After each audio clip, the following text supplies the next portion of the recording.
A breakdown of why WrestleMania 42 Night 1 was a corporate showcase with wrestling squeezed into the gaps. Record crowd, record money, a billion views, and just 85 minutes of actual wrestling in a 4-hour broadcast.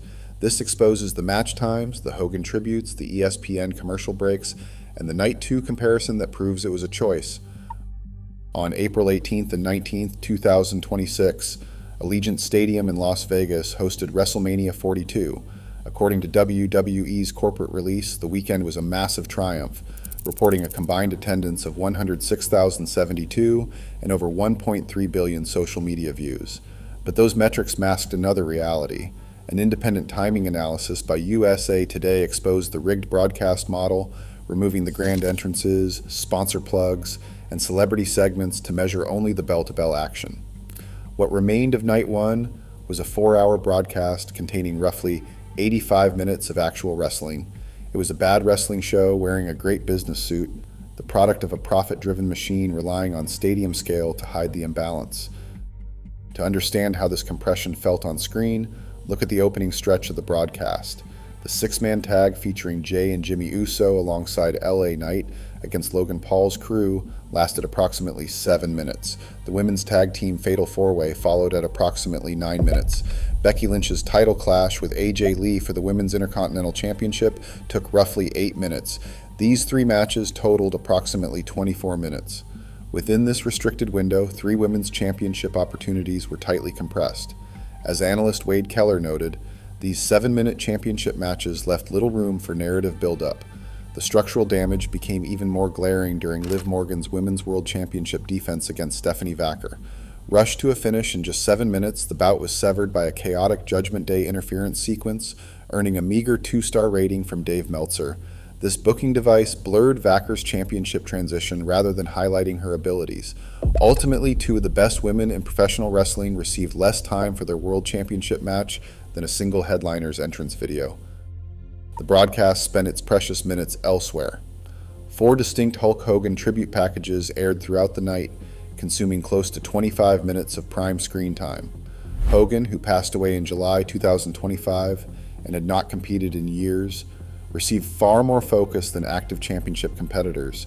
Those 25 minutes of historical video packages easily eclipsed the entire 8-minute Women's Intercontinental title match and the 9-minute Women's Tag Team title match combined, showing a clear disparity in priorities. When the broadcast turned to the main event, the in-ring action was immediately swallowed by overbooked chaos.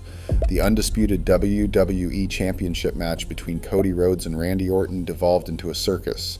Pat McAfee was attacked at ringside, Jelly Roll drove McAfee through a table, a referee bump paralyzed the officiating, and a bloodied McAfee returned to serve as the referee.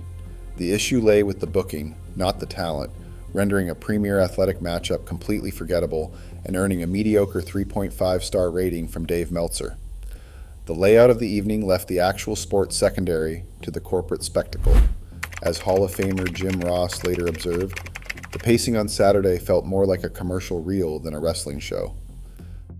The television agreement with ESPN established a new commercial architecture for the weekend.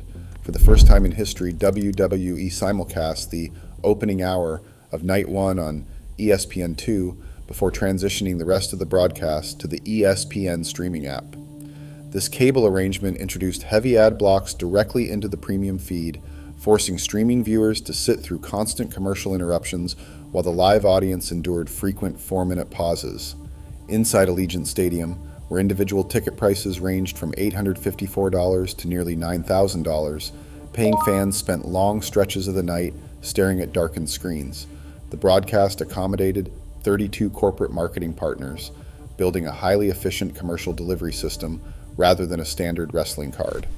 As media scholar Emily Chen observed, when a promoter inserts additional sponsor-driven video packages, the only way to preserve the overall broadcast window is to shave in-ring time. The program systematically squeezed out the athletic competition to satisfy these corporate sponsor demands. On April 19, 2026, the broadcast model shifted. Night 2 delivered approximately 115 minutes of match action, pushing the match time ratio to nearly 48% of the broadcast.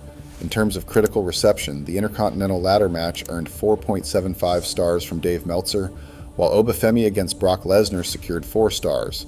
The night culminated in Roman Reigns versus CM Punk for the World Heavyweight Championship, receiving 5 stars from Meltzer, becoming only the second WrestleMania main event in history to get that score. More than the ratings, the electric crowd experienced a show where matches had room to breathe.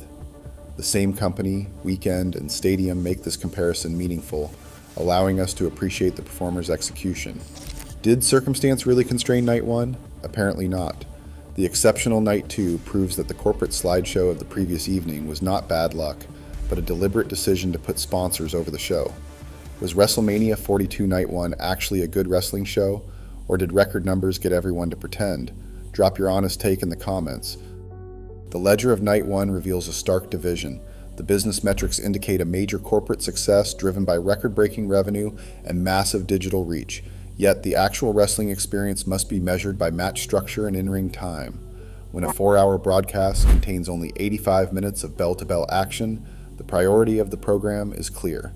This imbalance was not the fault of the performers. Cody Rhodes, Randy Orton, Liv Morgan, and Stephanie Vacker delivered athletic excellence in every window they were given. The restriction came entirely from the allocation system. The decision to compress championship matches into short, rushed segments while dedicating 25 minutes to Hulk Hogan tribute packages was a programmatic choice. The overbooked chaos was an institutional decision, not a failure of talent. When advertising, celebrity cameos, and marketing partnerships crowd out the physical art, the broadcast ceases to be a traditional card and becomes a commercial showroom. Night 2 proved that the same roster can deliver a premier athletic showcase when the matches are permitted to breathe. The disparity between the 2 nights shows that the structure of Saturday was a conscious design. Loving wrestling requires an honest assessment of what actually makes a great broadcast. It is possible to acknowledge the financial milestones while admitting that the product on screen was compromised. Record-breaking revenue cannot cover for a rushed and fragmented wrestling presentation. Was WrestleMania 42 Night 1 actually a good wrestling show, or did record numbers get everyone to pretend? Drop your honest take in the comments. When corporate metrics replace athletic art, the fans ultimately lose. Was WrestleMania 42 Night 1 actually a good wrestling show, or did record numbers get everyone to pretend? Drop your honest take in the comments.